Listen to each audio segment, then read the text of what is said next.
Sa ngalan ng Ama at ng Anak at ng Espiritu Santo. Amen. Panginoon ko at Diyos ko, ako'y nananalig na ika'y naririto. Ako'y iyong nakikita, ako'y iyong naririnig. Sinasamba kita ng buong paggalang. Humihingi ako ng kapatawaran ng akin mga kasalanan at ng grasya para maging kapaki-pakinabang itong sandali ng ating pagdarasal. Kalinis-linisan kong ina, San Jose, aking ama at poon, anghel kong tagatanod, ipamagitan ninyo ako.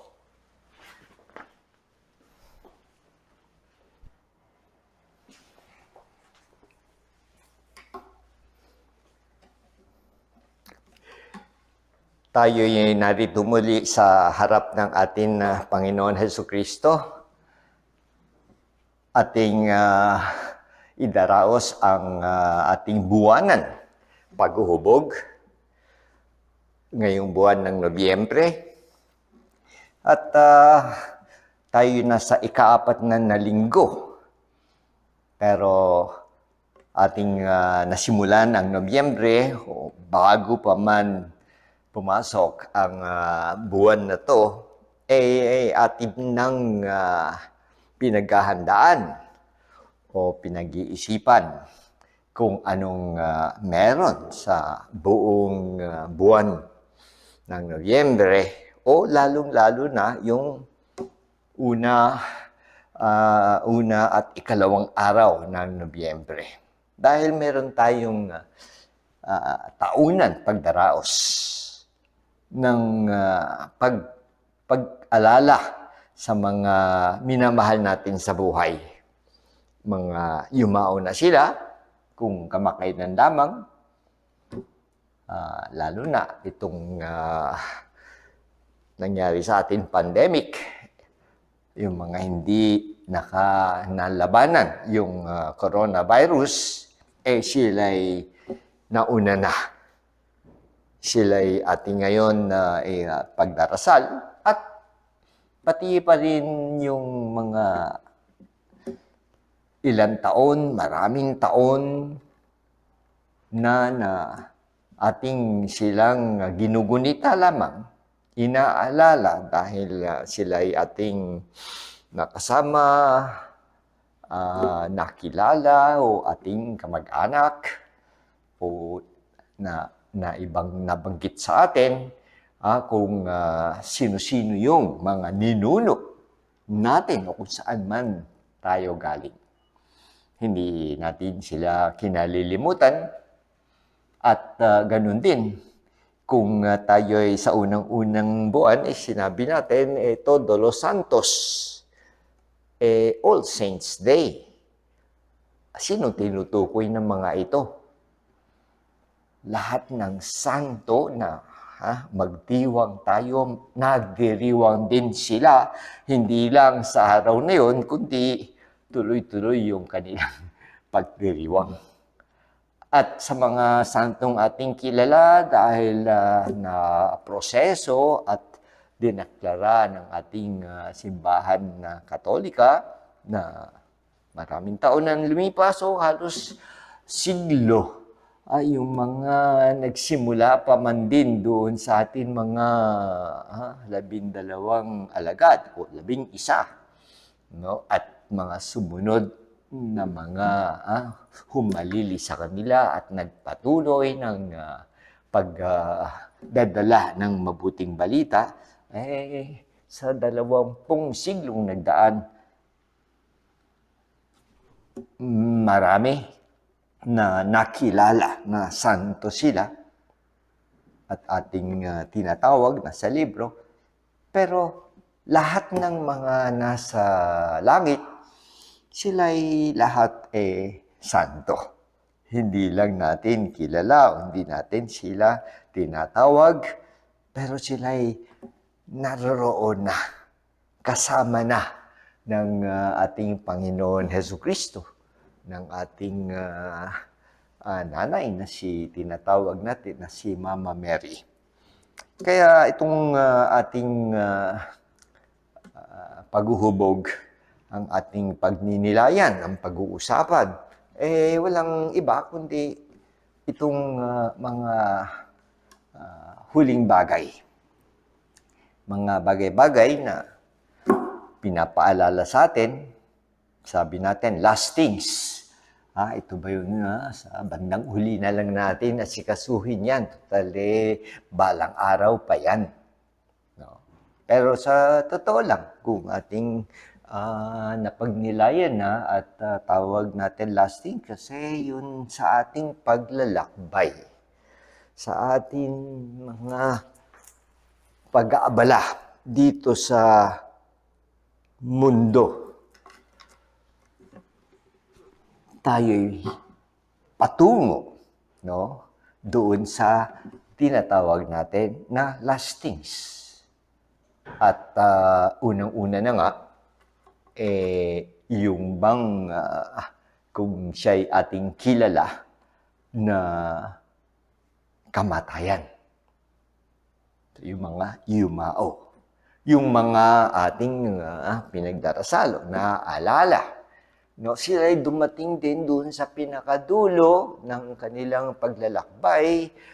May mahaba-haba. Yung mga tao noon ay matitibay, malalakas at umabot sila ng taon. Pero itong bandang huling ito, sa ating kaalaman, bihira na yung 100 mahigit. Meron, mga ilan-ilan na lang.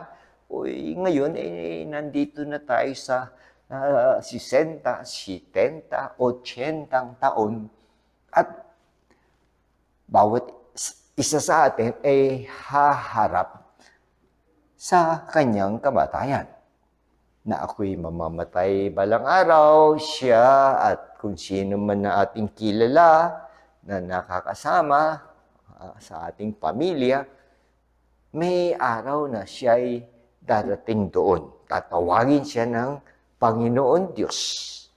At pagdating ng kamatayan na yun, tayo kaya'y nauunawaan kung anong meron, no? Anong kahulugan ng kamatayan o ating katatakutan. Hindi ko alam yan.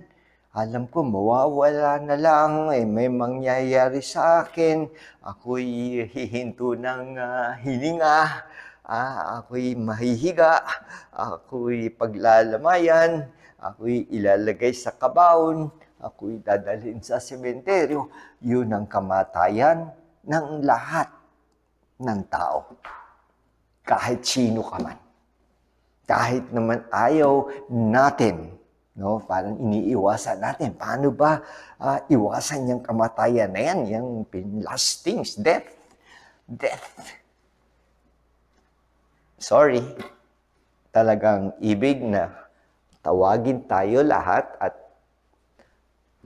yun ang parang finish line. Sa mga tumatakbo, runner, takbo ng takbo. Pero ito, medyo mahaba-haba. Pero hindi fix na 2 kilometro o 10 kilometro na itatakbo. Kundi ito yung ating buhay na iba-iba yung layo. May malayo, may maikli, may napakaikli. At yun ang sinabi nga ng Panginoon sa atin. Kung ating maalala na siya'y naparito, kanyang sinabi na tayo'y kailangan palaging alerto, palaging handa. Bakit? Dahil hindi mo alam kung kailan ka tatawagin o kailan tayo hihinto ng hininga. Walang nakakaalam. At sa pagdating sa finish line, hindi natin alam dahil sa katandaan, dahil nagkasakit, dahil na-aksidente, dahil may nangyari. Iba't ibang kaso. No? Pati na mga bata. Pati na dito sa COVID na ating iniiwasan. Kaya tayo may mga face mask, shield mask. At saka itong new normal dahil alam mo si coronavirus, baka nasa akin o nasa iyo, huwag tayong maghawaan. Kaya distansya, takot tayo na baka tayo'y hindi makahahon kapag tayo'y positive. Pero, ganun pa man, sabi nga natin, Lord, hindi namin maiwasan, ano ba talaga ang kahulugan nitong buhay namin dito? Kami ba'y magsasaya lang o mag-aaral at maghahanap buhay, magkaroon ng pamilya, magtatrabaho sa kung saan man, kung ano man ang aking pag-aaralan, saan ba ako makakarating sa lipunan, no? Ano bang klaseng trabaho, no? Maganda kayang kapalaran ko. So, ang dami natin pinag-iisipan at kung saan man tayo makarating, no? Abutin natin yung ating ambisyon na napakataas o yung tamang-tama lamang kung saan tayo makaabot. O yung iba, halos nasa pinakamababa lamang. No? Kung sino man ang sabihin natin na mababa, tama-tama, swelduhan lang. No? Ang iba ginugutom pa, kulang yung kanilang pera para pambili ng kabuhayan. Marami, kaya kailangan nila ng tulong. At tayo naman dito nagdarasal. Ating pinagninilayan nga ito at pinapaalala sa atin. Dahil madali tayong makalimot. Dahil abala, maraming ginagawa, so yung last things, yung mga huling bagay, saka na natin pag-isipan. Ako'y successful na, no? O kung ako'y may narating na, no? Yan ang kaya yung pag-aabala, no? Halos kapag ito yung ating pag-iisipan, o tatawagin tayo, meron tulong dito sa online recollection, no? Ika-4 na linggo, ganitong oras. Parang narinig natin, maganda siguro, pero meron akong gagawin pa. May tapusin pa. O wala tayong interest na mapaalalahanan. Sayang naman dahil ganun nga kahalaga. Hindi pwedeng itabi. No, iwalang bahala na saka na wag mo akong guluhin, no, itong aking ginagawa ngayon. Kung meron man ngayong kapanahunan ng ating pandemic, parang stay safe and healthy, Father. Yun ang mga sa akin messenger, yun ang huling habilin. Okay, so sabi ko naman, ingat lang. No, mayroon pa tayong mga gagawin, no, tulong na pwedeng maibigay.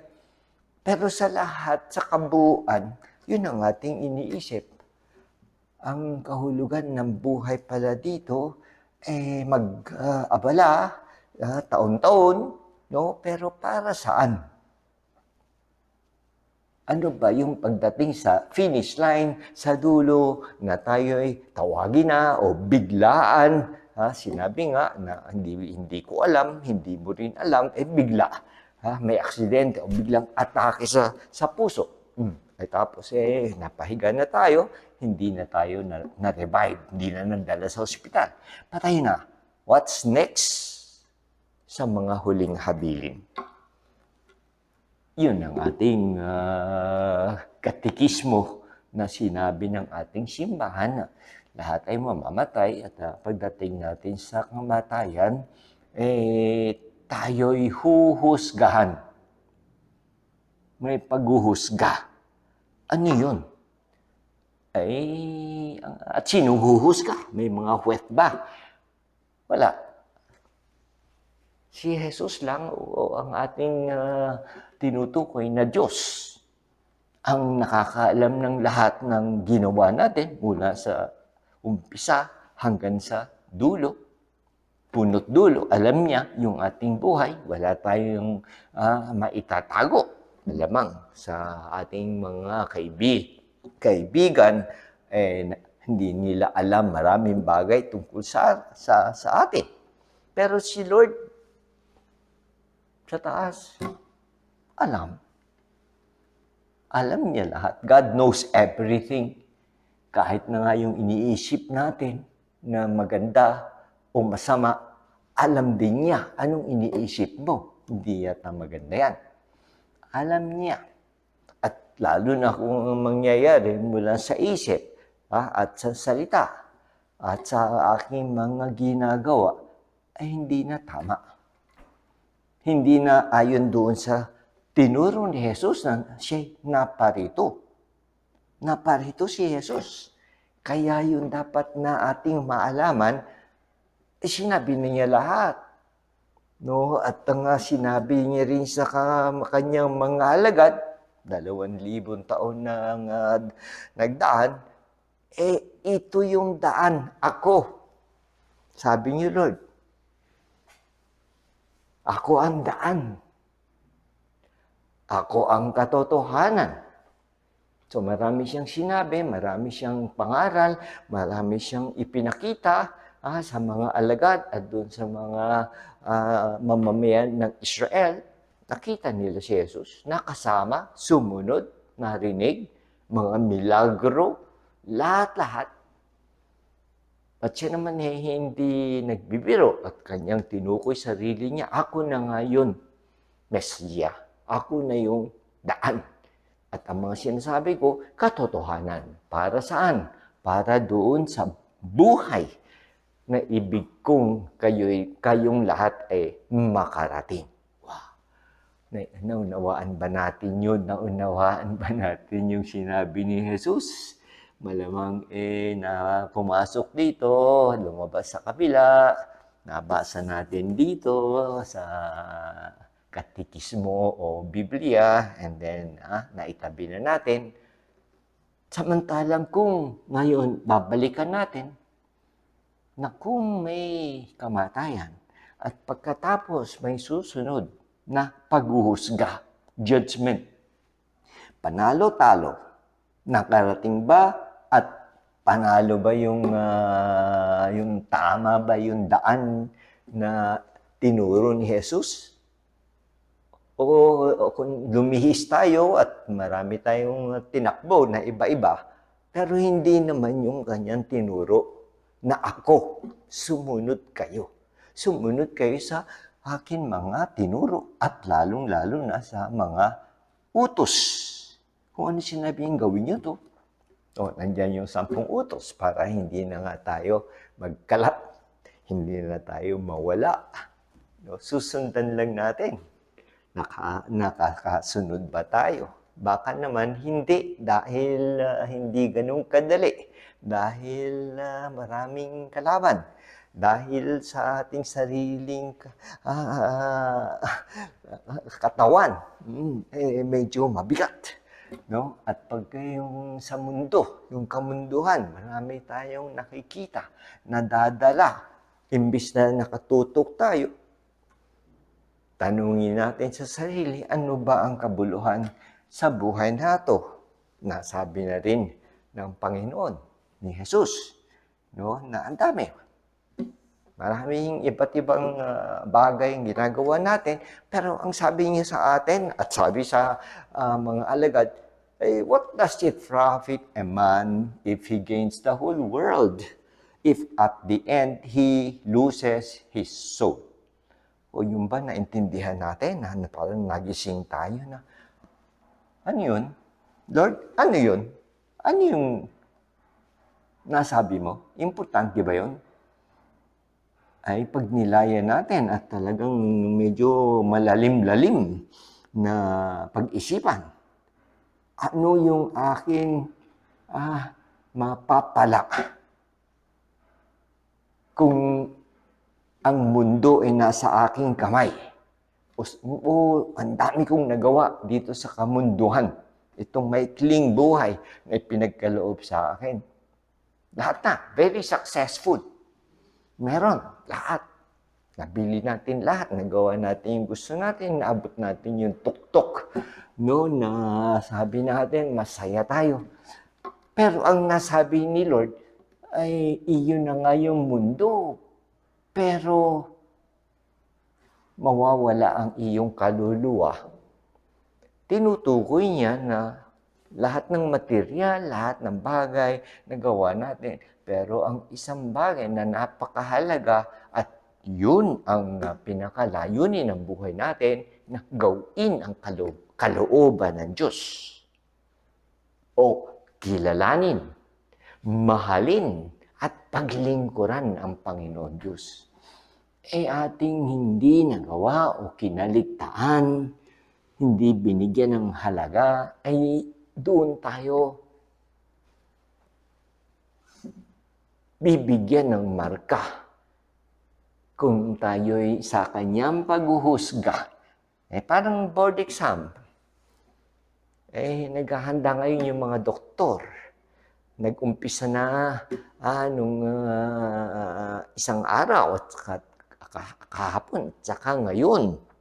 2 araw ngayon at pagkatapos sa susunod na linggo, 2 araw, 4 na araw. Yung mga kumukuha ng exam, ilan buwan na sila'y nandoon at nag-aaral na nag-aaral. Lahat ng posibleng tanungin sa kanila sa kanilang examen, kanilang binasa, inunawaan para alam nilang sagutin. Ngayon, nandyan na. Nandyan na yung mga tanong. Pagkatapos ng 4 na araw, titignan mga sagot. Kung papasa, lalabas yung pangalan nila. Board passers, medical board passers. Kung sino-sino yung mga nandun. At hindi ko alam kung ilan ang kukuha ngayong taon. Mga doktor na tapos na sa pag-aaral. Board exam na lang. Kung may 5,000, ilan kaya ang papasa doon? At yung listahan, baka nasa 1,000 na doktor o 2,000. So, 50%. Nasaan yun? Wala sa listahan. Take 2. At yung mga pumasa, wow! Congratulations, masaya yung mga magulang, no, sa anak, anak, so doktor ka na, no, pwede ka nang magkaroon ng clinic, pwede ka nang sa ospital. Hindi ba masaya? Tapos na. Of course, hindi pa tapos dahil magsisimula pa lamang siya sa pagiging doktor. Congratulations, doon pa lamang dahil dito sa pagpasa ng board, hindi ganun kadali, pero kailangan kang pumasa kung gusto mo mag-practice ng iyong profesyon, ng iyong karera. Depende kung nag-aral o hindi. Ito kung tayo hihingi ng pahintulot, paano nyo kami huhusgahan doon? Papasa kaya? Kaya medyo takot ang tao dahil pagka hindi handa at darating na yung pag-uusga at wala tayong maitatago, lahat lalabas. Kaya takot ang taong mamatay. Isang taong hindi naghahanda at dumating sa pinakadulo na walang dala, na hindi alam, alam pero pinabayaan. Marami sa atin, maybe Catholic, nabinyagan, nakumpilan, pero pagdating sa pagtupad ng kalooban ng Diyos, napabayaan. O dahil sa mga tukso sa paligid, baksak. Take 2. Walang take 2 si Lord. Isang buhay lang dito sa ating mundo at pagkatapos, doon na. Kapag napanalo, pero meron pang utang, meron pang dumi, no, maliliit, no, alam natin, nakapangumpisal. Pero maraming nagawa rin na kamalian, no, na kanyang pinagsisihan na hindi pa buong-buo yung kalinisan, kaya yung ating pinagdarasan ngayon sa buwan ng Nobyembre o buong buhay natin, pinagdarasal natin yung mga yumao sa misa. Hindi lang Nobyembre, kundi bawat misa nandun sila. At tinutukoy yung mga nangangailangan ng dasal natin. Ay yung mga santo, todo lo santo, hindi nila kailangan. Nandun na, panalo na. Hindi lang pasado, kundi talagang pinagkaloob. Ginantimpalaan. Yun ang ganda, di ba? Pag-graduation, tatawagin ng pangalan, tapos tayo aakyat, lalagyan tayo ng medalya, bibigyan diploma, tayo ipapalakpakan, parang wow, graduation lang yun. Ito yung graduation, kung tayo tuloy-tuloy na sa langit at dahil tayo santong-santo, handang-handa, ay hindi lang balakpakan, bibigay yung kanyang sinasabing gantimpala at yung kanyang kaharian. The best. Hindi ba napakaganda yung gusto ni Lord? Gusto niya lahat tayo manalo. Gusto niya lahat tayo magantimpalaan. Pero bakit meron babaksak? Nag-aral kaya siya sa board o medyo kung baga, mga pasyal-pasyal at hindi talaga nagbasa at naghanda, ay di pagdating doon, hindi niya alam sagutin. Ay tayo gusto natin handa anytime, anywhere, ready. Tayo ay sumusunod sa kanyang sinabi. Be always ready, for you do not know the day nor the time. Hindi everyday. Hindi later on saka na, now, today. Always. Odye nung, today, now. Ito na yung gagawin ko. Kasi nga, kung ngayong gabi o bukas o sa makalawa, biglang tatawagin tayo o magkakaroon na virus na napakadali at hindi na naagapan. Hindi dapat katakutan dahil yung buhay hindi nagtatapos. Patay na siya, nasa sementeryo. Yun ang akala natin. Yung patay, sabihin natin, tinutukoy yung buto na. Wala na yung katawan. Talagang mabubulok. Kaya sabi natin sa Miyerkules Santo, ikaw ay abo at ikaw ay babalik sa abo. Okay, ganun yun talaga.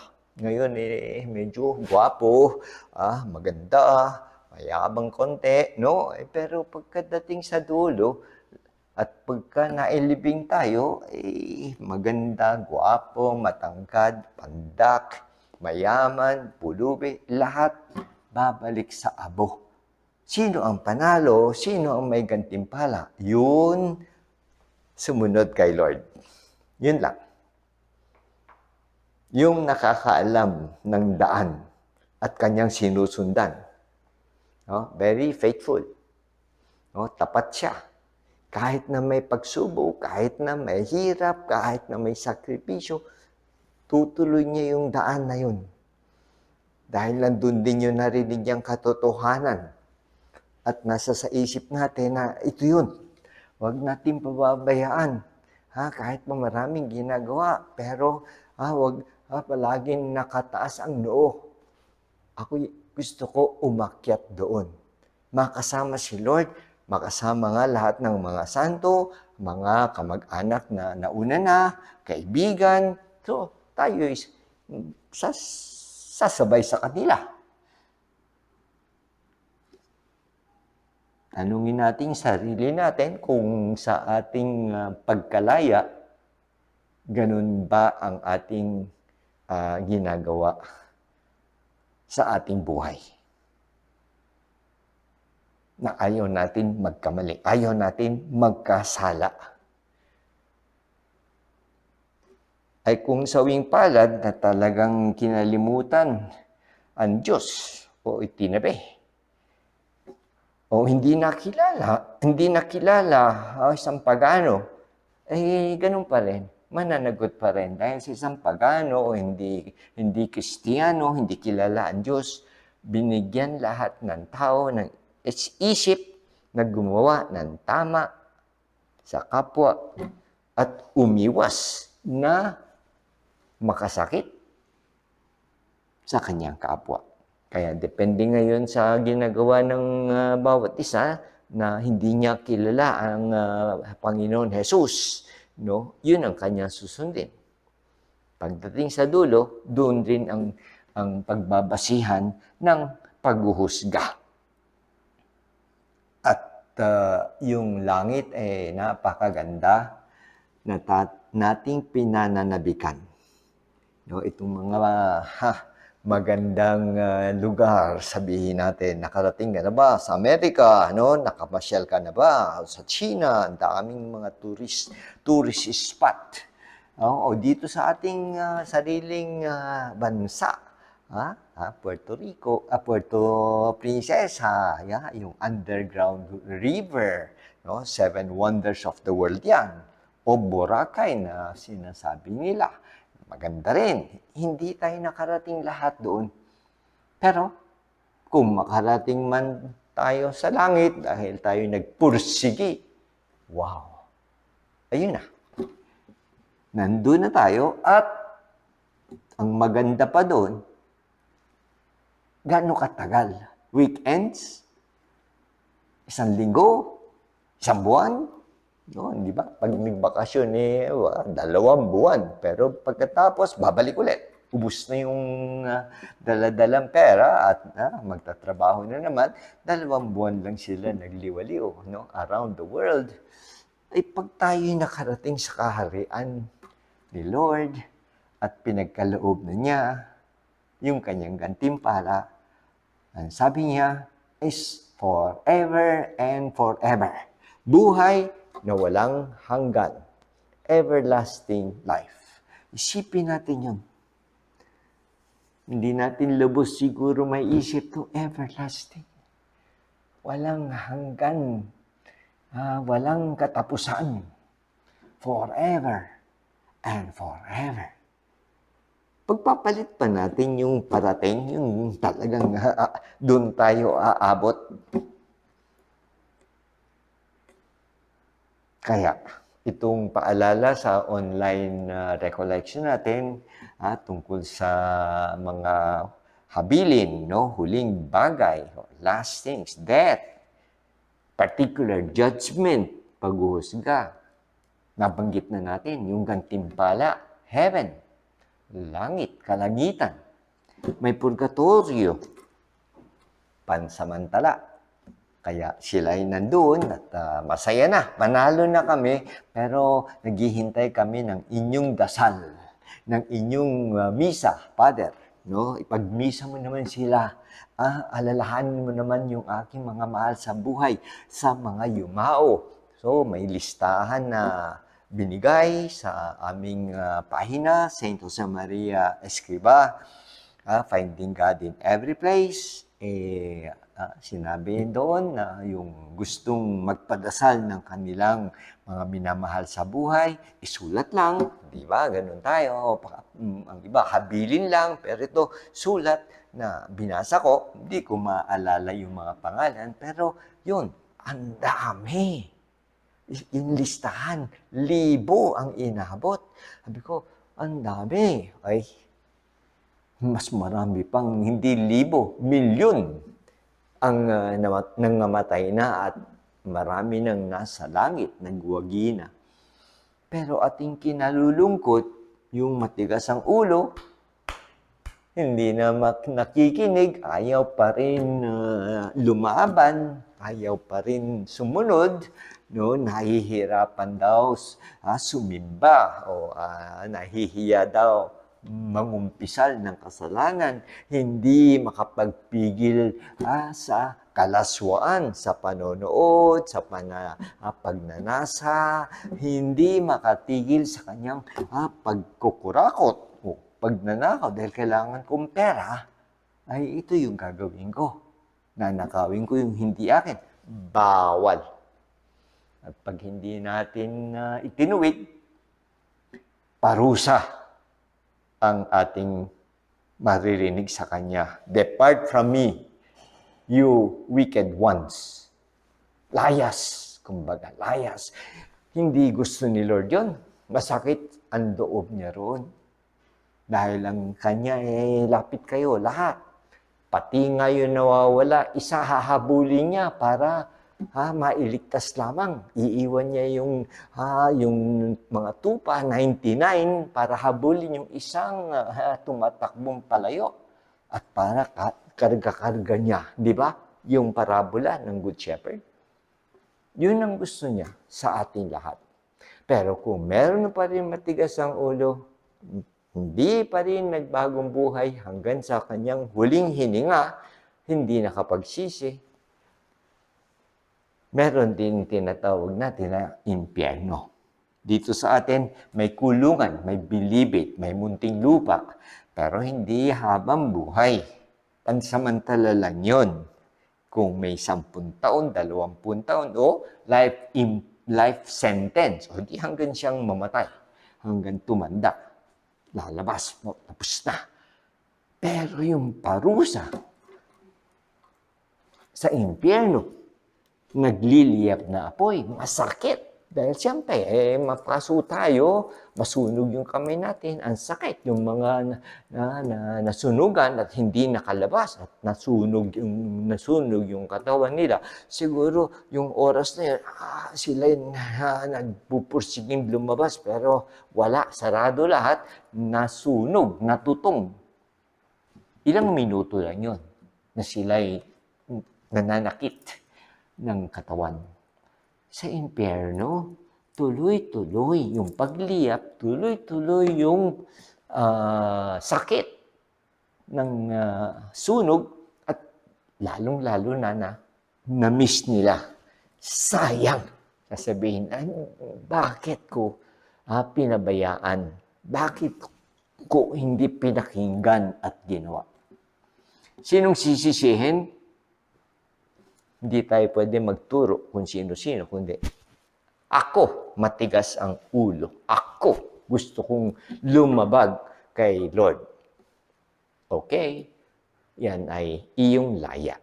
So, ating tapusin ang ating pagninilay, ang ating mga paalala tungkol sa mga lasting. Siguro naman napakaliwanag, no? Para tayo'y magising at sabi, ganun ba? Alam ko na yan, pero parang napabayaan ko o nakalimutan ko. Ito na, Nobyembre na at gusto ko maging santo rin. Kung ayaw kong marating yung impyernong tinatawag na parusa. Parehong forever, parehong buhay na walang katapusan. Wag naman sana.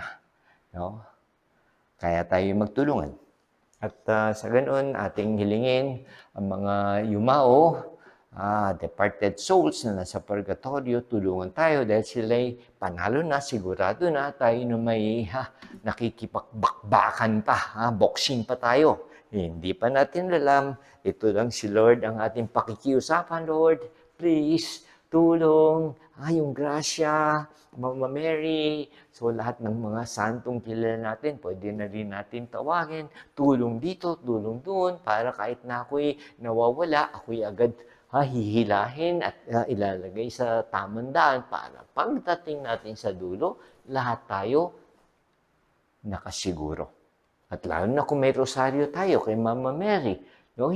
Pagka tinatawag natin siya araw-araw, rosaryo, nanay, Maria, ay si nanay, hindi tayo pababayaan hanggang sa pinakahuli nandoon si Mama Mary. Bakit?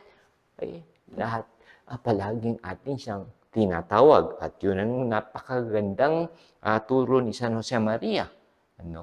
Lapit tayo sa kanyang anak na si Jesus sa magitan ni Mama Mary. Ako'y nagpapasalamat, Diyos ko, sa hubuting pasya at inspirasyon na iyong inihatid nitong sandali ng pagdarasal. Humihingi ako ng tulong para maisakatuparan ang mga ito. Kalinis-linisan kong ina, San Jose, aking ama at poon, Anghel kong tagatanod, ipamagitan ninyo ako.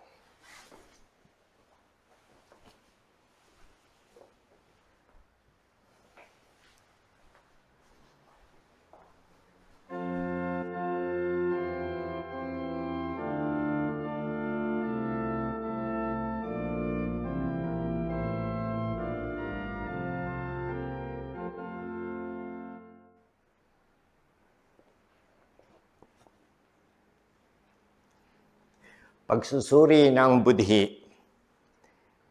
Pagganap sa harap ng Diyos. Ako ang muling pagkabuhay at ang buhay. Ang nananalig sa akin kahit mamatay ay muling mabubuhay.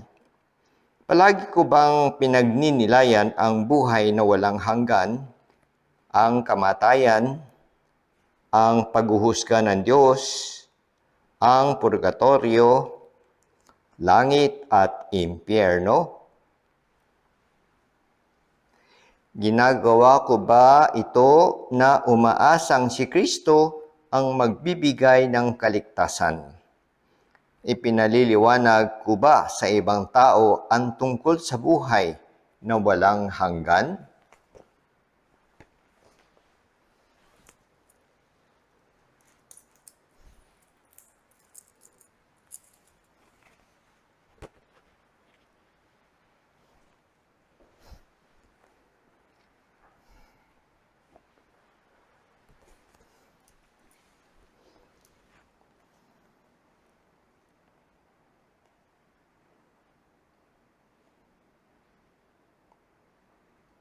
Ang katotohanan ba na darating din ang aking kamatayan ay nakakatulong sa akin na gamitin ng maayos ang panahon ibinibigay sa akin dito sa mundo? Naiisip ko ba na ako ay may responsibilidad at pananagutan sa paggamit ng talinong ipinagkaloob sa akin? Mas mahalaga ba sa akin ang paghahatol ng Diyos o ang pagsasaalang-alang lamang sa aking sariling kapakanan?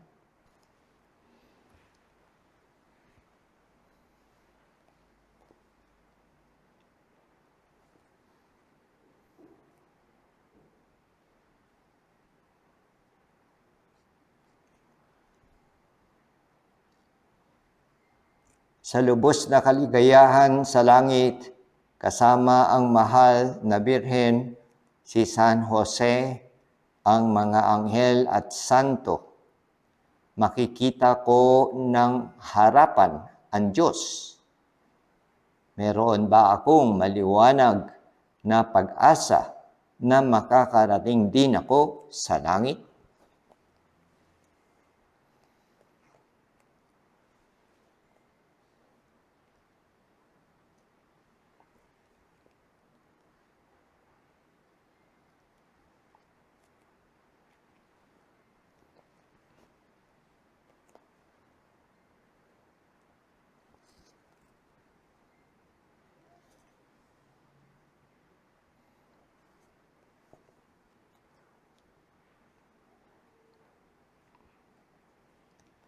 Binibigyan ng Diyos ng pagkakataon ang lahat ng tao na makapagbalik loob sa Kanya.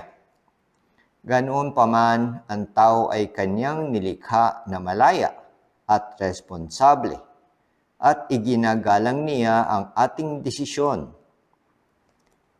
Nauunawaan ko ba na ang taong patuloy na gumagawa ng kasalanan ay tumatanggi sa mawaing pag-ibig ng Diyos?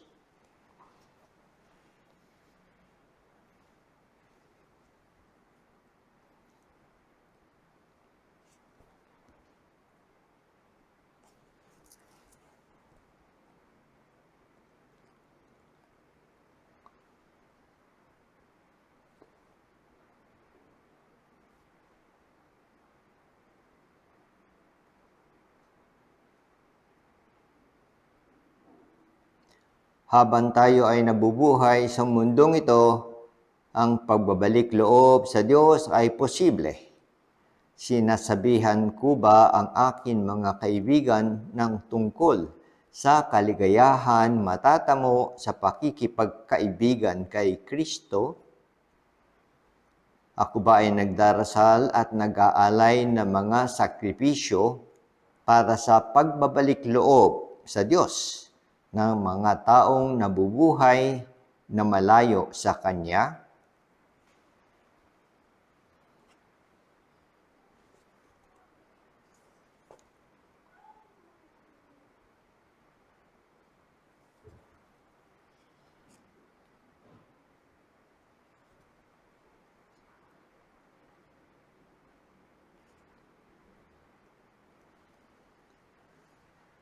Kinakausap ko ba ang akin mga kaibigan at kamag-anak tungkol sa sakramento ng pangungumpisal?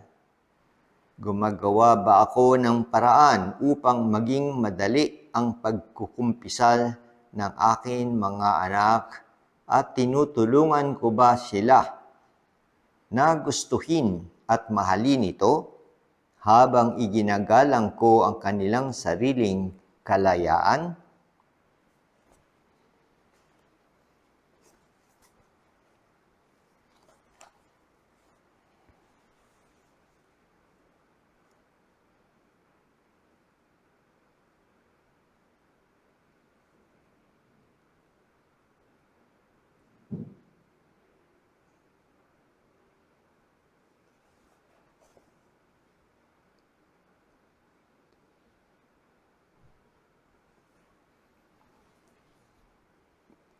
Meron ba akong pananampalataya tungkol sa sariling pagkabuhay ng mga taong namayapa na? Nag-aalay ba ako ng mga panalangin para sa kanila? Ipinagdarasal ko ba ang mga banal na kaluluwa na nasa purgatorio, lalo na sa banal na misa? Ako ba ay humihingi ng tulong sa kanila?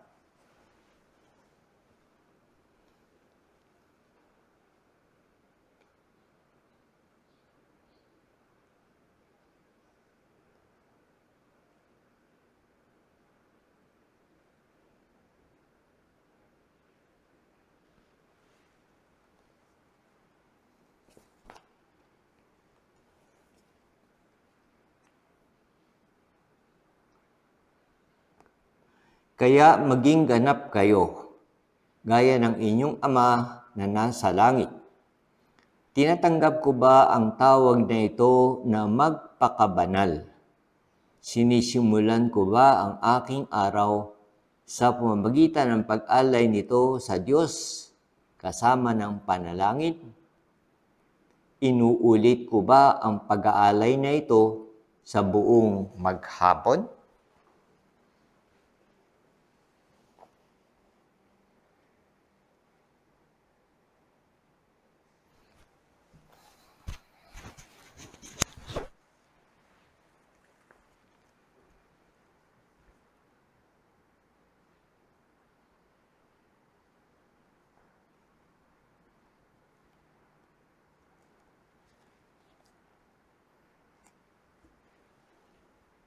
Nagsisikap ba ako na magawa ng maayos ang aking trabaho at iniaalay ko ba ito sa Diyos? Gumagawa ba ako ng mga tamang hakbang upang mapabuti pa ang aking pormasyon? Ginagawa ko ba ang nararapat upang maging mataas ang uri at kalidad ng aking trabaho?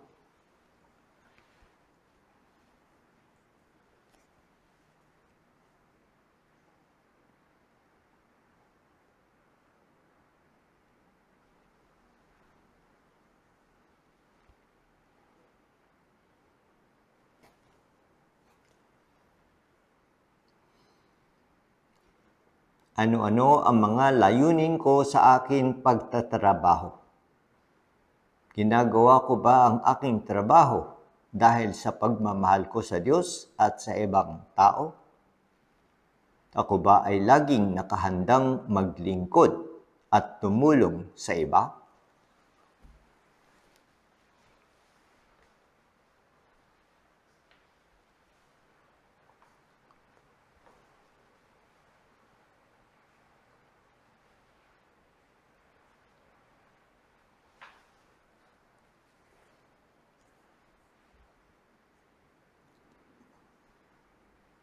Tinatanggap ko ba ng maayos ang mga suliraning aking nararanasan sa trabaho? At inialay ko ba ang mga ito sa Panginoon Diyos?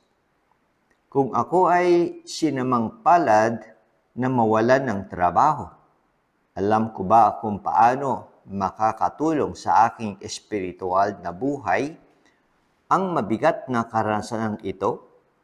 Habang ginagawa ko ang nararapat na hakbang upang muli akong magkaroon ng hanap buhay?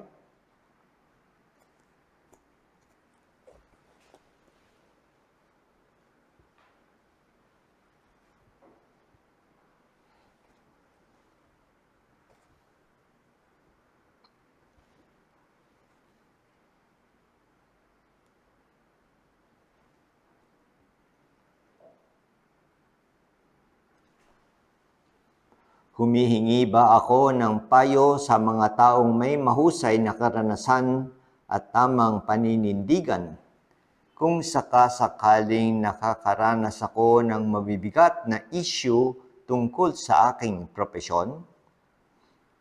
Nagdarasal ba ako sa Diyos na iadya niya ako sa mga bagay na hindi makatarungan o mga gawain masama at may halong pandaraya at panlilinlang?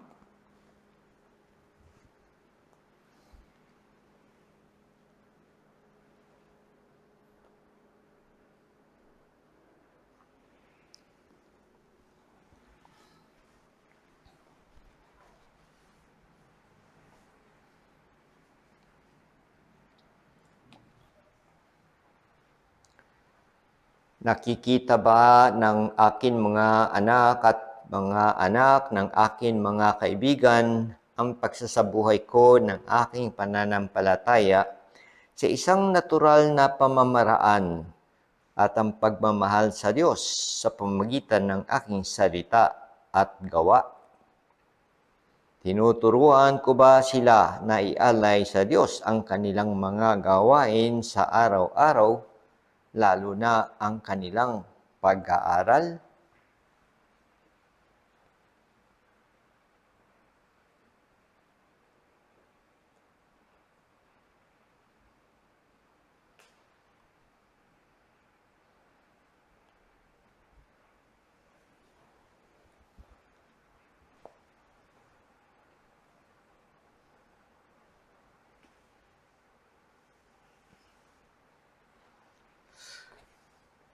Tinuturuan ko ba ang akin mga anak at apo at mga anak ng akin mga kaibigan na tungkol sa pagdarasal? Ginagawa ko ba ito sa isang tamang pamamaraan at hindi sa pilitan upang malaman nila ang kagandahan ng pakikipag-usap at pakikipag-ugnayan sa Panginoon Diyos?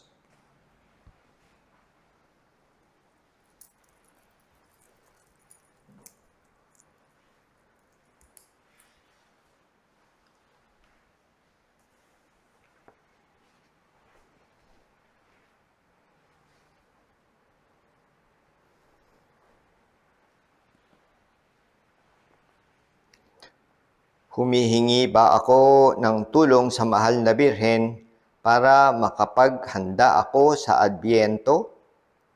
At humihiling ba ako sa Kanya ng isang bagong pagbabalik loob sa Diyos?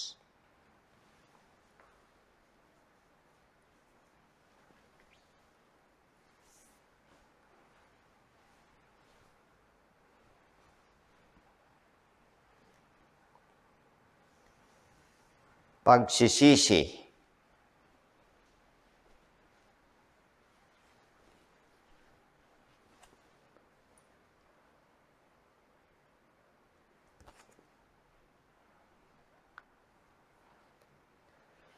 Santa Maria, ating pag-asa, luklukan ng karunungan, ipanalangin mo kami.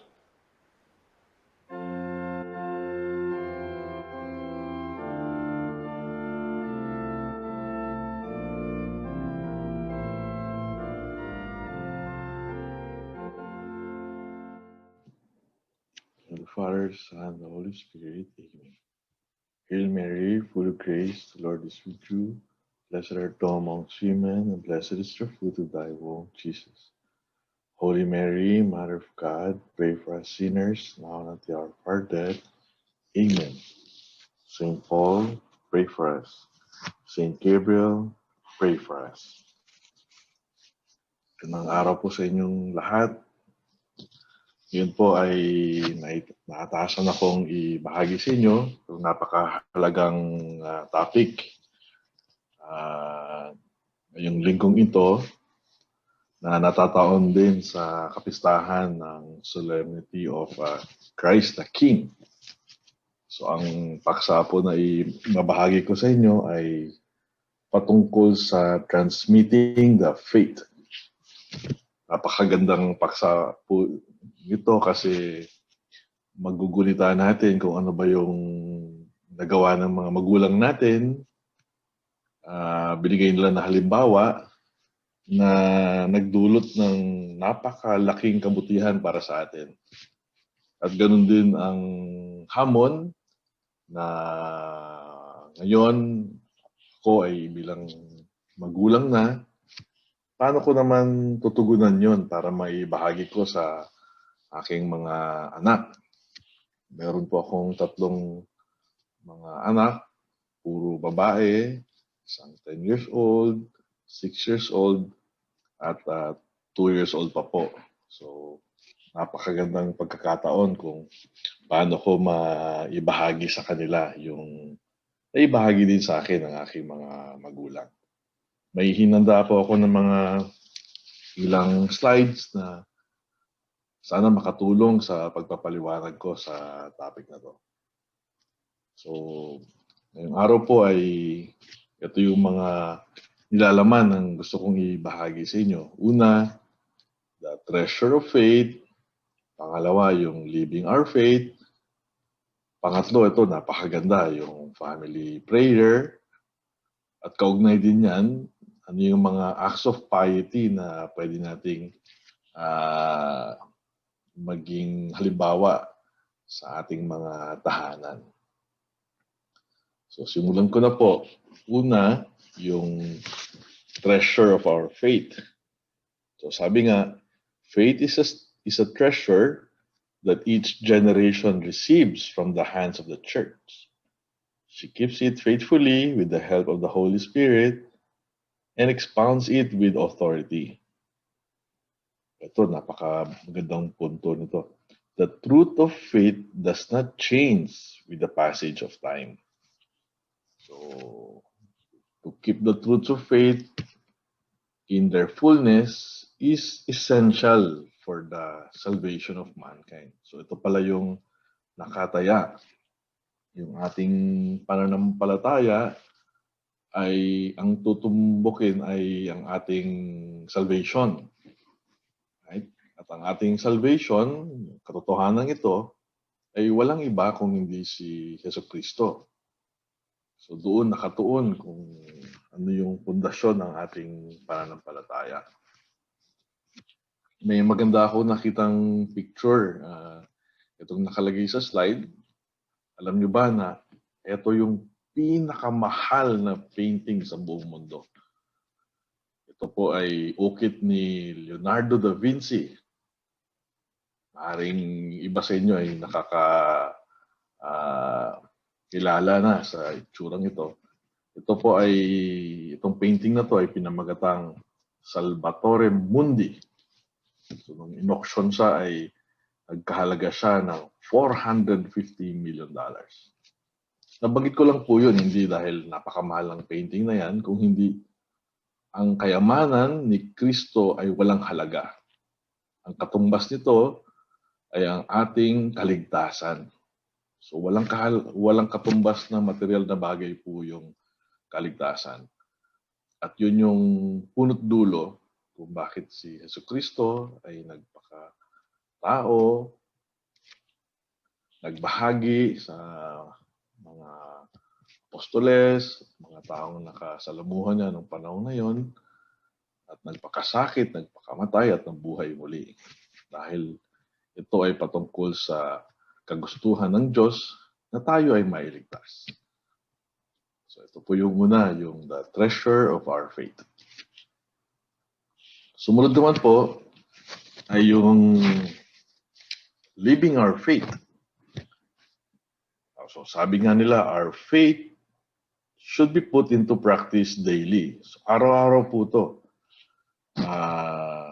Sisikapin natin na sa paggising natin, mula sa paggising natin hanggang sa pagtulog natin, ay napakaraming pagkakataon kung paano natin maipakita yung ating pananampalataya, hindi lang sa pagdadasal, kung hindi paano natin ito pinakita sa ating mga kilos, ating mga pananalita, at pakikisalamuha sa mga taong nakapalibot sa atin.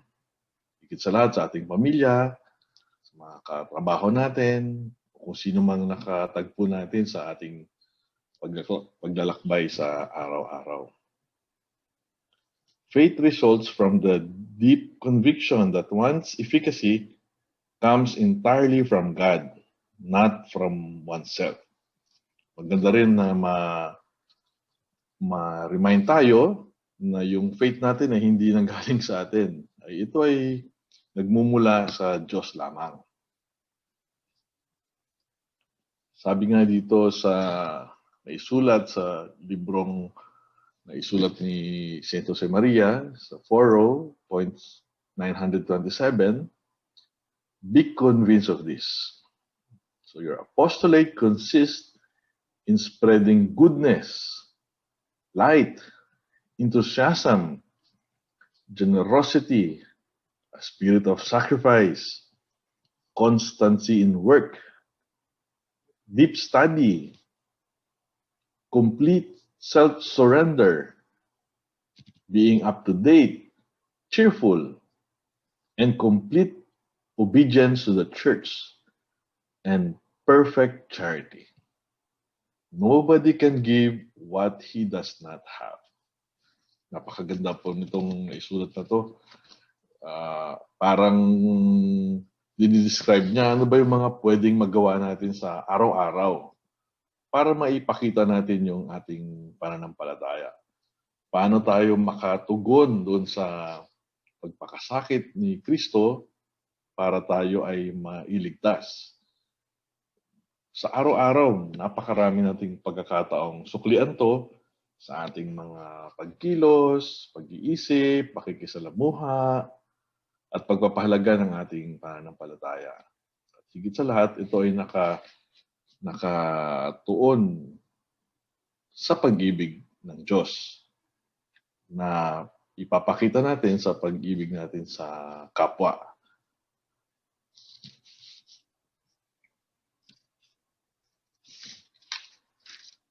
Sumunod naman po dito ay family prayer. Sabi nga, family prayer is in special way very pleasing to our Lord. It is one of the treasures we have received from previous generations so that we can get abundant fruit from it and pass it on to generations to come.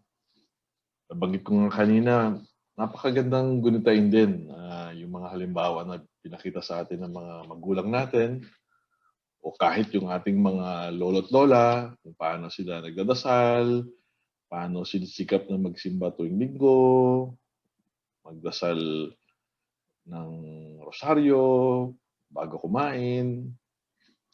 Ito yung mga pagkakataon na bilang pamilya ay nagkakasama-sama tayo.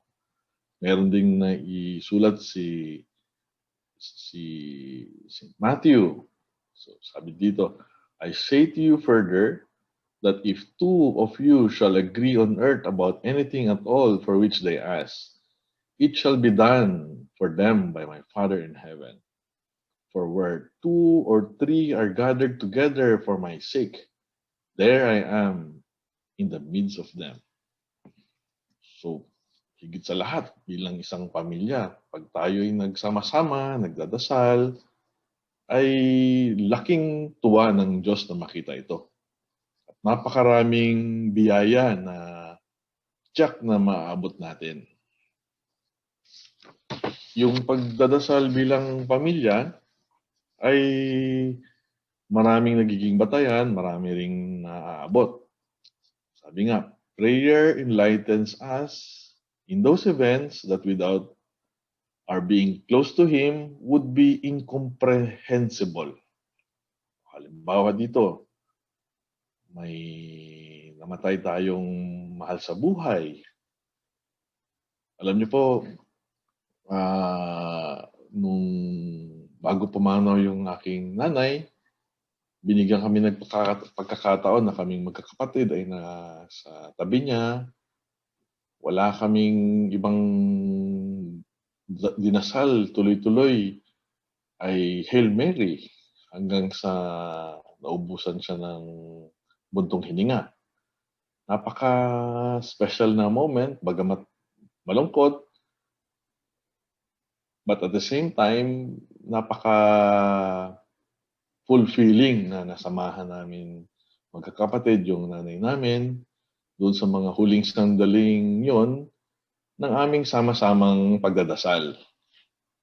Hindi lang nakatulong ng malaki sa nanay namin yan, kundi sa amin din. Na pag nandun pala kayo, kahit na napakabigat na pagsubok, pag sama-sama kayong nagdadasal, ay hindi naman napapagaan kung hindi nabibigyan ng malalim na pakahulugan.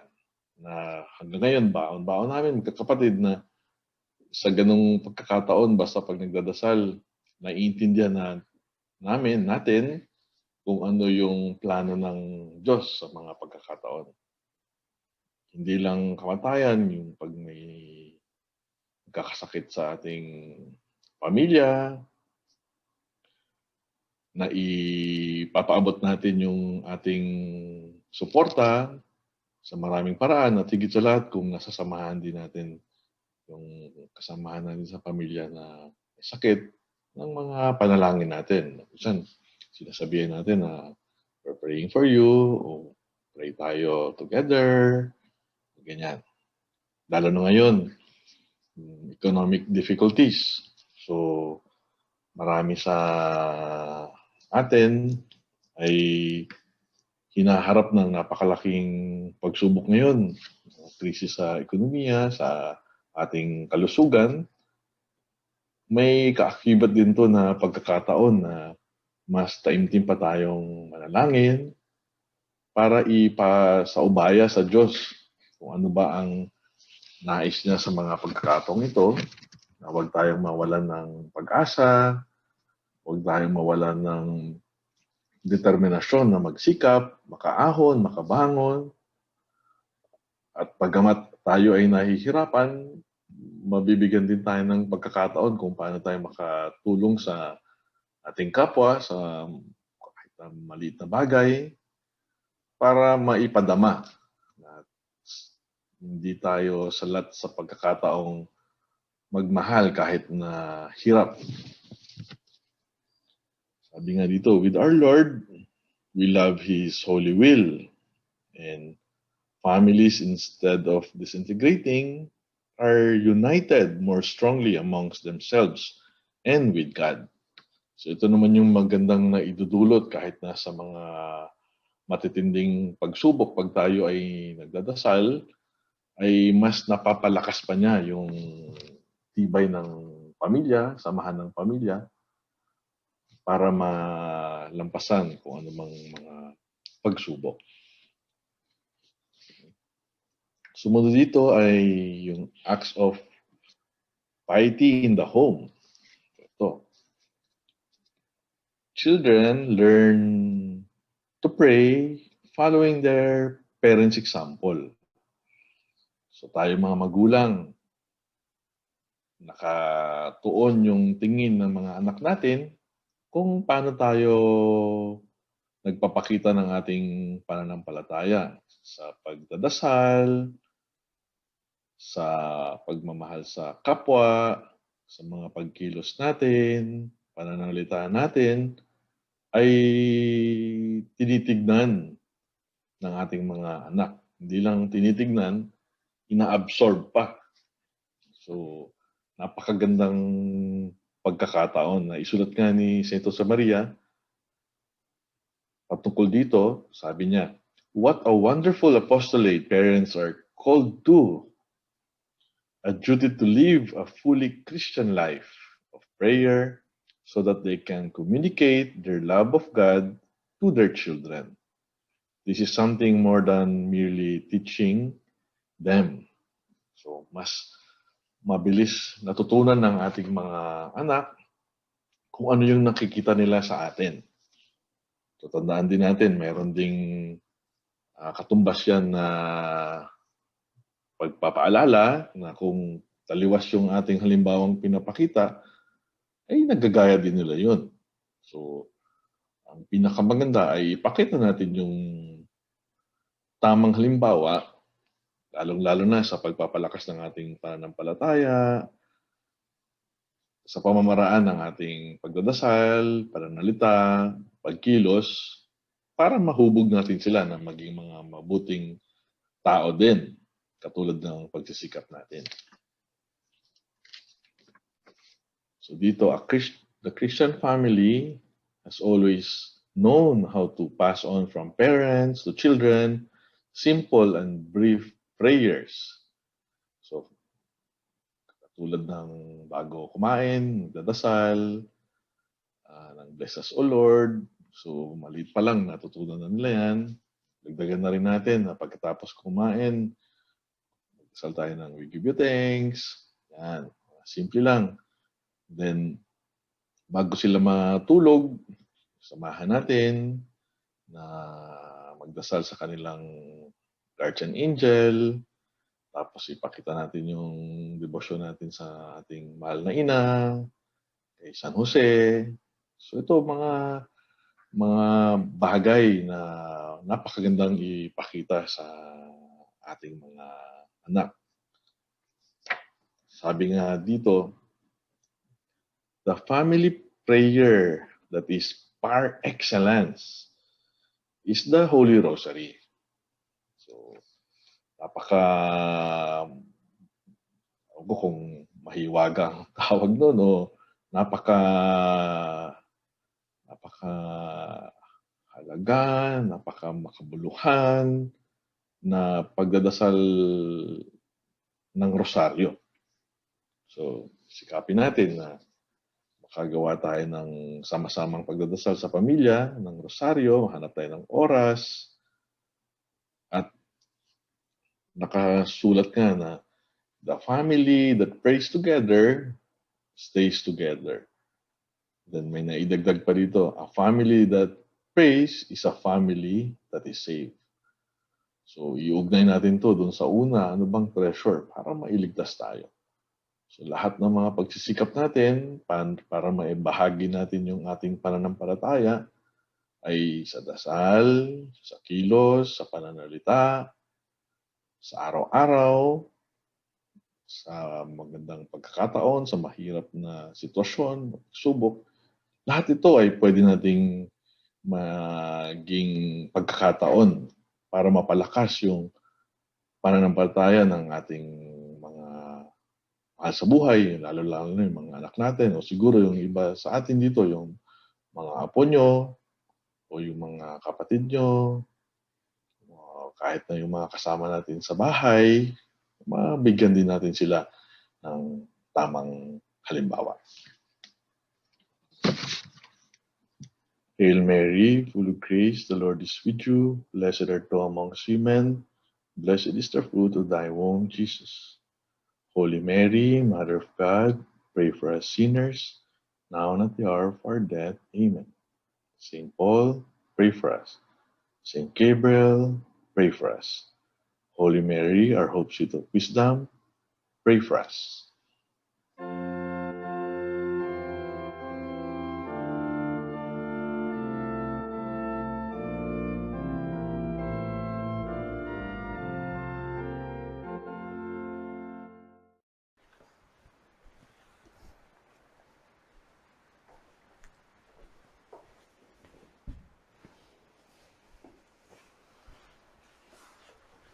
Sa ngalan ng Ama at ng Anak at ng Espiritu Santo. Amen. Panginoon ko at Diyos ko, ako'y nananalig na ikaw ay naririto. Ako'y iyong nakikita, ako'y iyong naririnig. Sinasamba kita ng buong paggalang. Humihingi ako ng kapatawaran ng akin mga kasalanan at ng grasya para maging kapaki-pakinabang itong sandali ng ating pagdarasal. Kalinis-linisan kong ina, San Jose, aking ama at poon, anghel kong tagatanod, ipamagitan ninyo ako.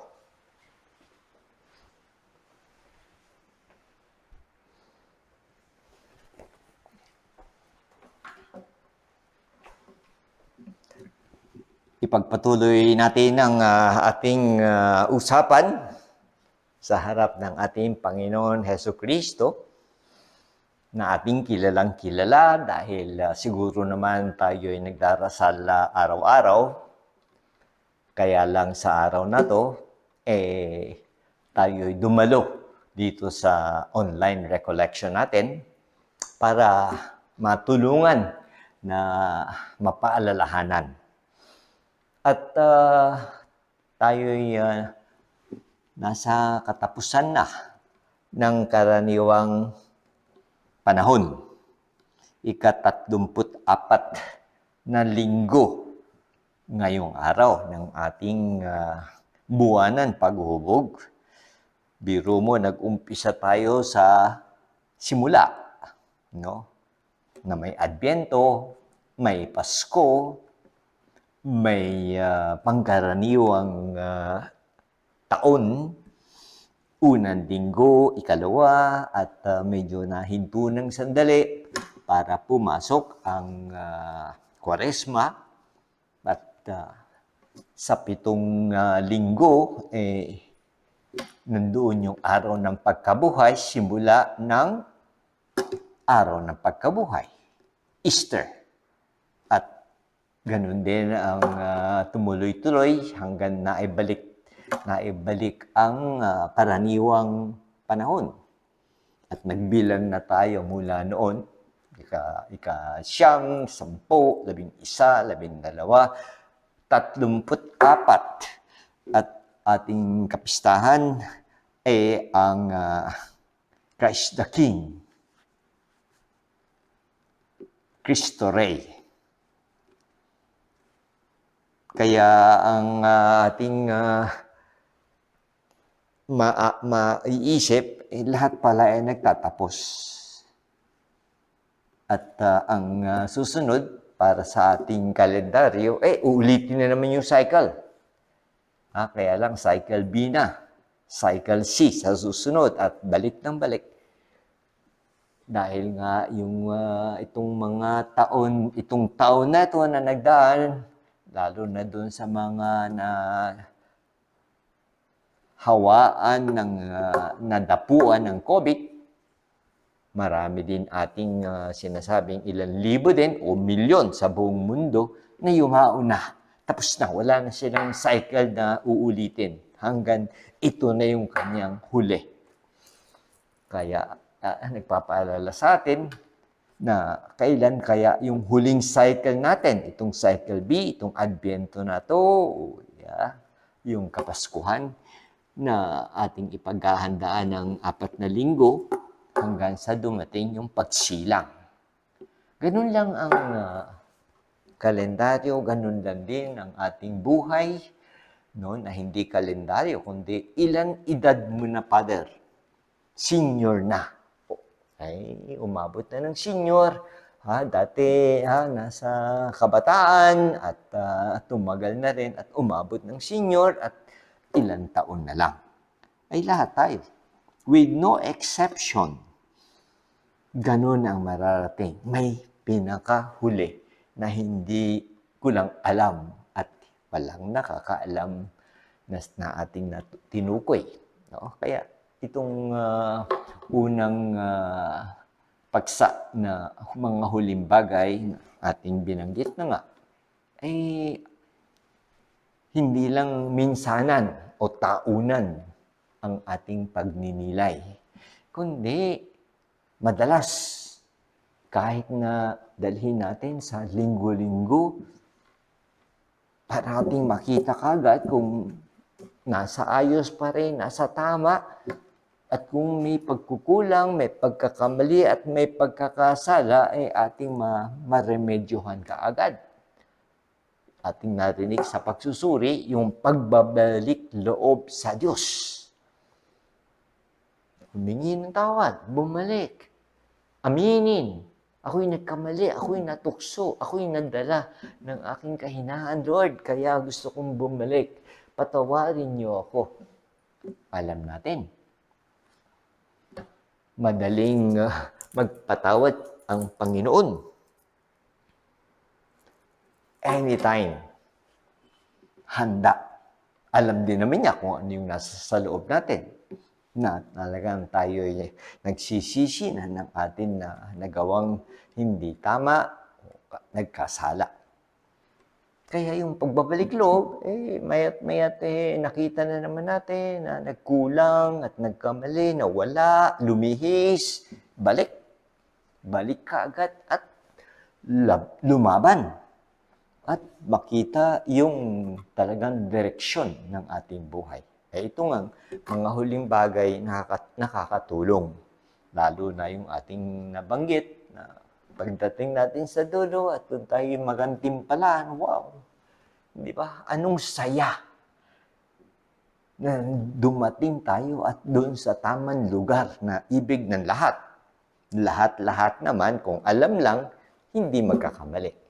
Kaya lang kumisan, dahil hindi pa natin nakikita, sabi nga ni Isang Paulo, walang matang nakakita, nakakaalam, o walang tenga na naririnig kung ano yung nakahanda para sa atin.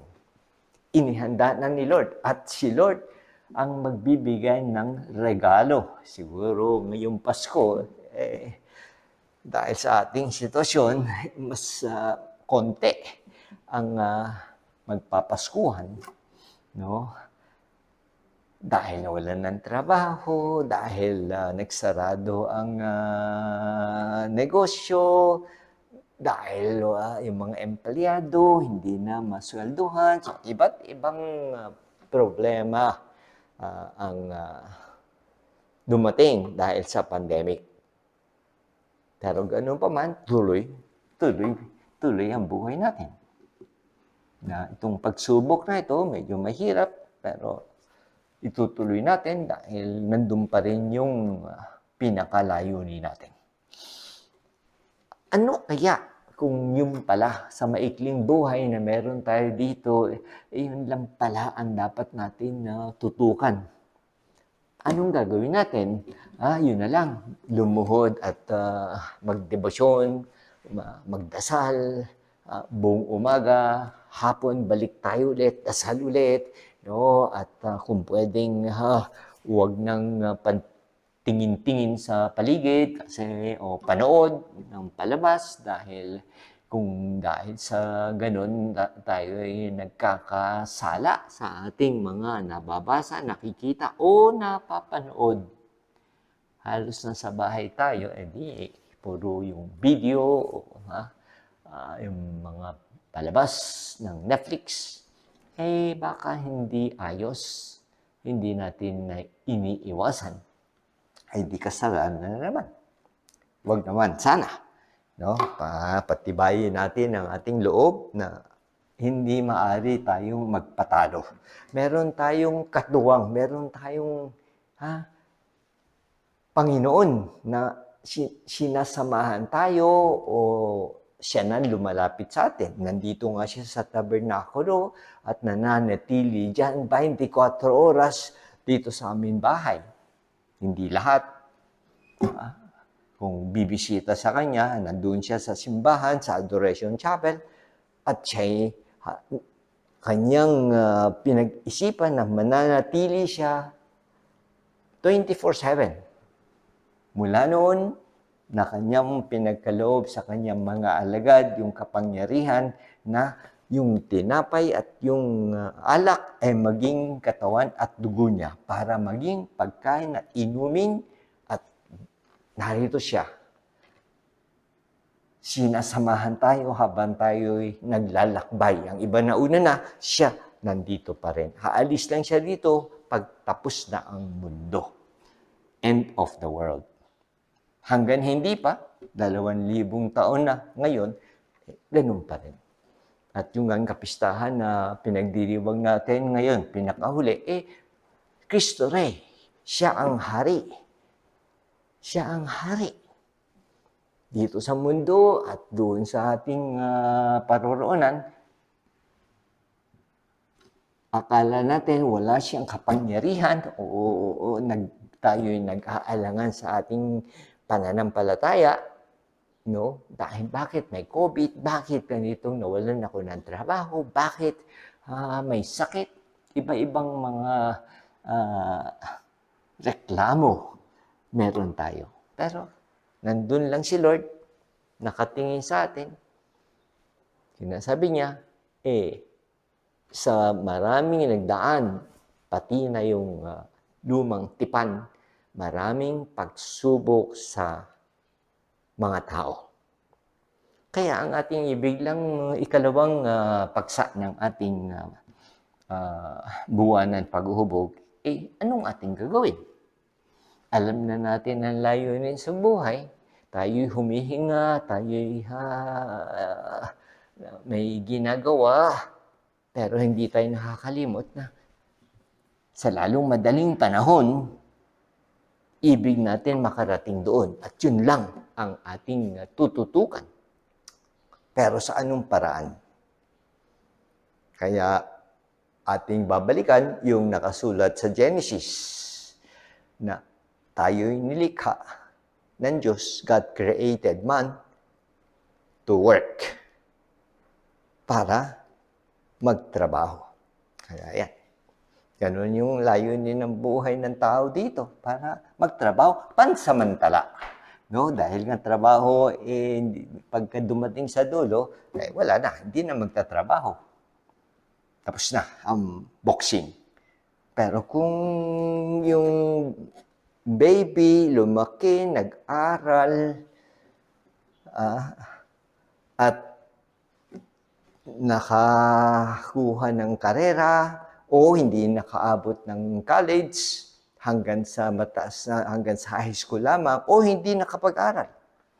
Tuloy na, tumulong na sa probinsya, sa nagsasaka, nangingisda. Trabaho din yun. Hindi na, wala nang pagkakataon na nag-aral, pero trabaho pa rin. So lahat ng mga tao ay yung magagaling na binigyan ng talento, nandun sila siguro, dapat yumaman sila at makatulong sila doon sa mga mahihirap, doon sa mga hindi nakapag-aral. At ganun na nga yung ating level. Lahat ay may kanya-kanyang trabaho at dahil kailangan nating kumain, suportahan ang ating sarili. Pag tayo nasa tamang gulang na, tayo makapag-isip, magkakaroon ng pamilya, asawa, anak. At sa ating pawis at pagod, susuportahan yung pamilya. At kung dahil sa ating galing at umangat tayo sa lipunan, makatulong tayo sa lipunan, makatulong tayo sa mga nangangailangan. Sharing. Itong trabaho na ating tinutukoy, napakaganda. Dahil trabaho ng karamihan, ang pagka ating dinala sa harap ng Panginoon Diyos, ang ating alam, trabaho para ako'y kumita. Kailangan kong maghanap buhay, Lord. Dahil kung hindi, anong kakainin namin? So, talagang lalong magtrabaho, mag-overtime, no? At kung mapataas yung aking posisyon para madagdagan ng konti, makabili ako ng konting kagamitan sa bahay, o kailangan kung sa paglalakbay, hulug-hulugan ko yung sasakyan, no? Ay trabaho, sa magitan ng trabaho para kumita. Karamihan. At kumita ng malaki. kung kaya. Pero yun lang ba ang gagawin ng lahat ng tao? Nagpapagod, nagpapawis, naghihirap, maraming pagsubok, trabaho ng trabaho, araw-araw, pati linggo, para may karagdagan, para doon lamang. Paano yung paghahanda doon sa ating tinukoy kanina sa unang paksa? Na lahat ay magwawakas doon sa paghahatol o paghuhusga ng Panginoon. Kung tayo ay hindi lamang nakapaghanap buhay at nakapagsuporta ng ating pamilya, yung ba para lamang mabuhay o mayroon pang ibang intensyon? Yun, kailangan natin ilagay sa tamang direksyon at tamang kahulugan. Na yan, mga ginagawa natin, paghahanda doon sa ating paroroonan. Doon sa pag-anyaya ng Panginoon sa kanyang kaharian. Tama nga naman, Lord. Nilikha niyo kami para magtrabaho. Ngayon kami nagtatrabaho na. Aming nakilala ang aming tagapagtatag na si San Jose Maria Escriba.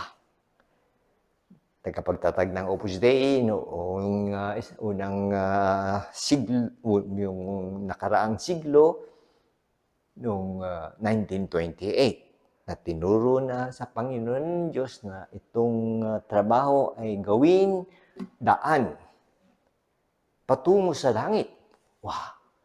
Kasi ang kaalaman din natin na para mapalapit sa Diyos, magdedebosyon nga, magdarasal, no? O siguro sa pagkapare o sa pagkamadre, pupunta sa malayo, sa bundok, no? Para doon maging ermitanyo, walang manggugulo. Ganun ang takbuhan ng mga tao na doon na lang. Paano naman yung lipunan? Paano naman yung mga tao na may pamilya, may trabaho, no? Iba't ibang trabaho na kailangan talaga dahil nagtutulungan. Yung bang mga oras na yun, yung mga araw na nagdadaan at taon, wala lang. Parang walang halaga dahil nga yun ay para sa pansamantalang pangangailangan. Hindi. No, ngayong ating natuklasan at nalaman na si Jose Maria nagpapaliwanag na binabalik tayo doon sa original, sa kapanahunan ng mga alagad at mga unang Kristiyano na nakatanggap ng mabuting balita. Sila yung mga pinakauna dahil unang siglo na nakaakyat na si Jesus sa langit at nagbilin, ituloy nyo. At yung mga unang Kristiyano, ganun ang kanilang pamumuhay. Nagtatrabaho, iba't ibang bagay, pero alam nila na para sa Diyos. Kaya maayos. Hindi sila nagpapadala sa tukso, siguro. Wala pang telebisyon, wala pang sabing mga bagay na nanunukso, hindi tulad ngayon. Pero nawala. Maraming siglong dumaan, nawala na yung spiritualidad na yun. Kaya binalik ngayon ng Diyos at napili siya sa Maria. Sabihin ulit sa lahat ng mga tao, anuman ang propesyon, anuman ang kanilang mga ginagawa, mataas man yung level dahil maraming talento o tamang-tama o pinakamababa sa lipunan. Lahat ng mga yan, kung marangal, kung malinis, tapat, yan ay daan, pansamantala para sa kabuhayan ngayon, pero kung ating iaalay, narinig natin sa pagsusuri ng budhi na banggit, no? Na ialay ang mga ginagawa sa maghapon, sa araw-araw. Tuloy-tuloy. Huwag makalimot na may Diyos na nakatingin sa atin. inaalam. Para kanino ba yan? Para sa akin, para sa amin lang. Si Lord, hindi natin pinansin. Hindi natin inialay. No? Tinabi natin siya. Ay di, maaaring kumita. Pero si Lord, wala tayong merito. Wala siyang nakitang bagay para sa ating kinabukasan balang araw. Yun ang ating ipapasok. Ating isasama. Ating aalamin. Kung hindi pa natin masyadong kilala si San Jose Maria at yung turo niya sa espiritualidad niya, doon sa kanyang prayer card, na sinasabi sa atin na ito, Opus Dei, ay isang paraan patungo sa kabanalan na babatay sa ginagawa sa araw-araw. Ko, bilang pare mo, bilang may pamilya, may asawa, siya, bilang nanunungkulan sa gobyerno, siya, ospital, eskwela, pabrika, sa bukid, sa dagat, sa paglilinis ng bahay, kasambahay, lahat-lahat ng trabaho, pwedeng ialay, gawin ng maayos. At sa ganun, habang tayo nag-aabala sa ating paggising, kaya meron tayong tinatawag na morning offering. Umaga na iyong ialay na kaagad, Lord, ngayon ako'y nagising ulit at ako'y magtatrabaho at iaalay ko lahat ng aking gagawin sa maghapon. Dito sa bahay, doon sa opisina, doon sa pabrika o hospital, sa aking pakipagsalamuha, sa aking mga tauhan, sa aking mga kasamahan, sa aming pagtitipon, sa kasalukuyan, sa aming conference, Zoom, o sa aming online classes, kung mga guro,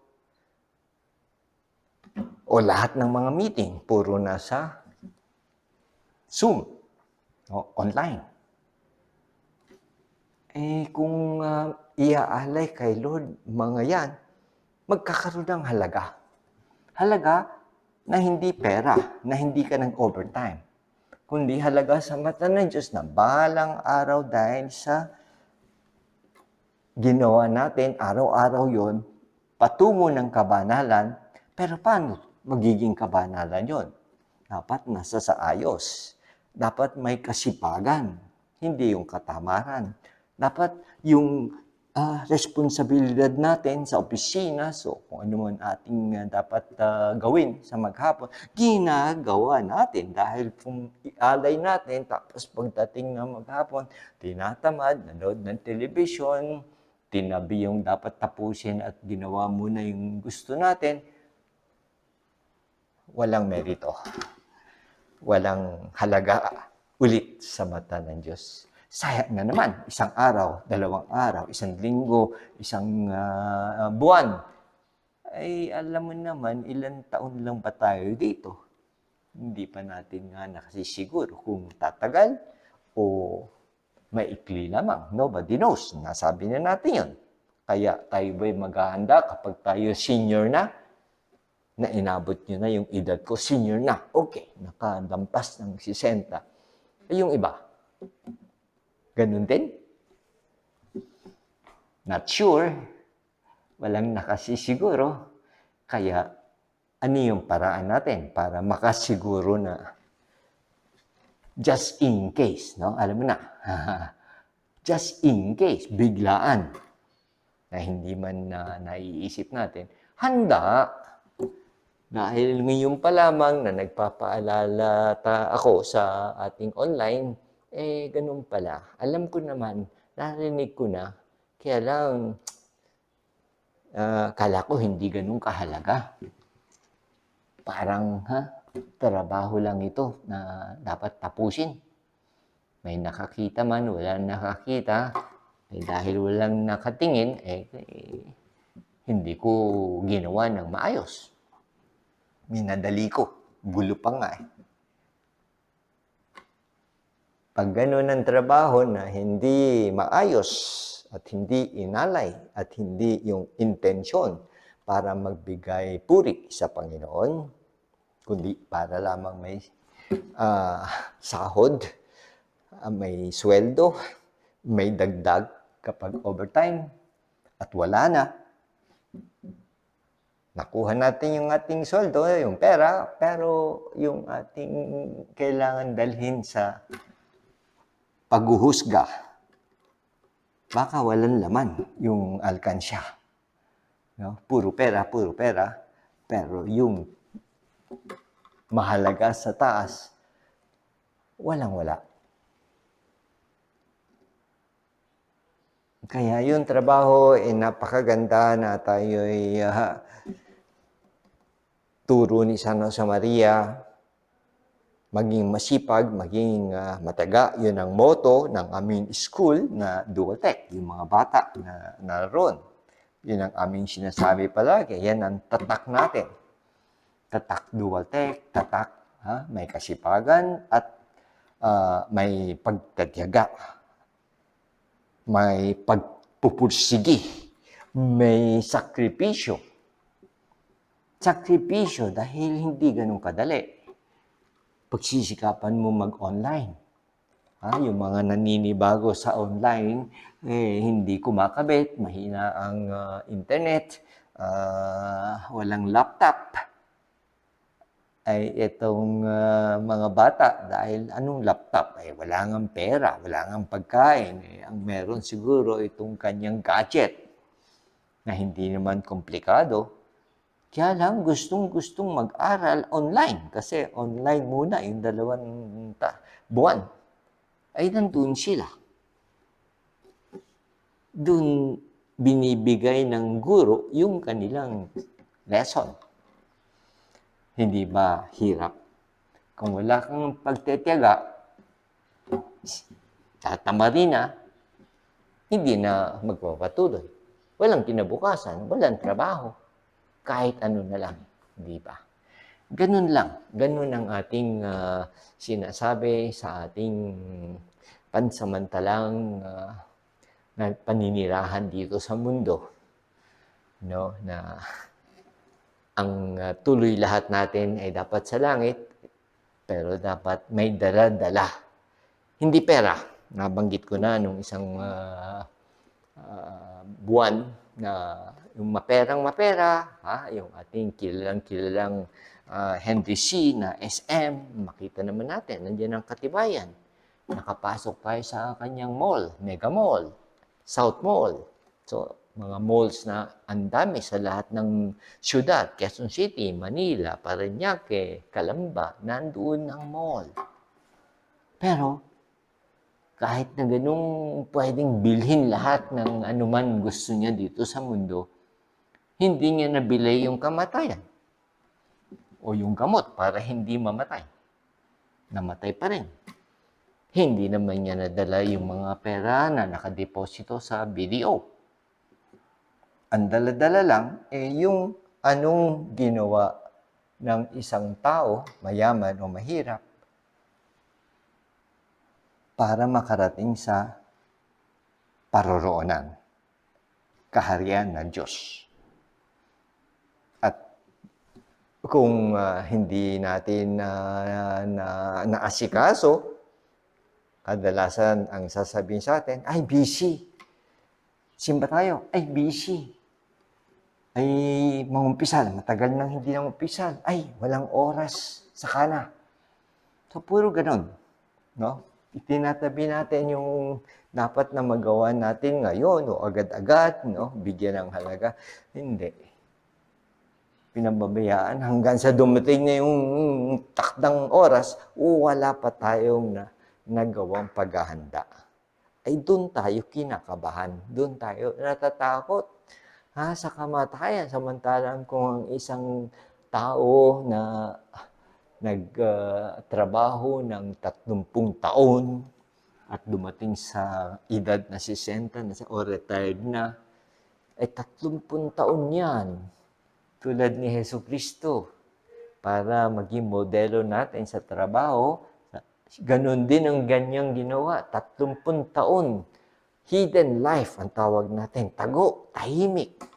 Pero nagtatrabaho bilang anak ng karpentero. Dahil ang kanyang ama, San Jose, ordinaryong tao, karpentero, yun ang kanyang ginawa sa talyer.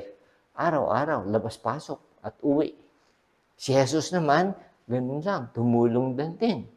Hindi nagtatawag pansin, pero makikita natin na talagang nagtatrabaho at maayos. Yun ang kanyang magandang halimbawa na pinakikita sa atin. Kung ganun ang ating trabaho, at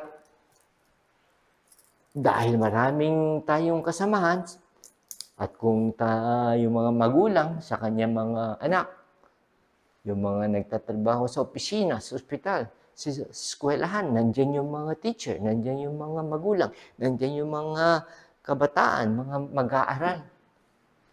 Nakikita kung anong naririnig, anong ginagawa, yung mga good example na walang imik, pero kita nila kung anong sipag, anong pagmamahal, anong tiyaga na ginagawa ng nanay, ng teacher, pati ng mga bata, napapagaya. Hindi ba? Mula sa trabaho natin, tayo'y napapabanal din natin yung iba na nakakakita sa atin. Hindi nakaka-iskandalo. No? Na nagsisimba, malapit sa Diyos, pero pagdating sa bahay, pagdating sa mga ginagawa, hindi makita. So, ating ayusin. Ating pagnilayan na nitong mga bagay na ito para kung pwede natin madagdagan ng ating pagsasagawa ng trabaho natin na pinababanal na sa ngayon, hindi ba? May trabaho na, may hanap buhay at may pangsuporta sa pamilya, meron pa tayong hinihintay balang araw na tayo'y pag tinawag, umuwi, hindi tayo matatakot. Tayo nananabik. Time is up, okay. Uuwi na ako.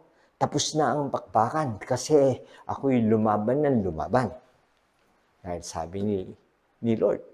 Sabi rin ng ating San Jose Maria, araw-araw ay bakbakan. Araw-araw walang tigil na tayo'y lumalaban.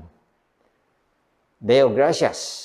Salamat sa Diyos na walang tigil hanggang sa pinakadulo. Dahil pagka sa kalagitnaan tumigil tayo, meron pang dapat sa finish line, talo pa rin. Di ba? So, tapusin natin ang ating pagninilay, itong ating ika-4 na buwan ng paghuhubog, yung ating 2 paksa, pati yung tulong ng ating talks na ating narinig din. Hilingin natin ang ating mahal na ina, ang ating mahal na Panginoon Hesukristo, tulungan na tayo'y makapaghanda sa kanyang pagparito sa ating kalendaryo ng Pasko. 4 na linggo, una, ikalawa, ikatlo, 4 hanggang yun na yung pagsilang. Sa kanyang tulong, sa kanyang grasya na ipagkakaloob sa atin, sa gabay ng ating mahal na ina na pinagkaloob din sa atin, tayo'y magwawagi at tayo'y nangangako din naman na pipilitin natin na makaabot hanggang sa dulo ng ating buhay. Ako'y nagpapasalamat, Diyos ko, sa mabuting pasya at inspirasyon na iyong inihatid nitong sandali ng pagdarasal. Humihingi ako ng tulong para may sakatuparan ng mga ito. Kalinis-linisan kong ina, San Jose, aking ama at poon, anghel kong tagatanod, ipamagitan ninyo ako.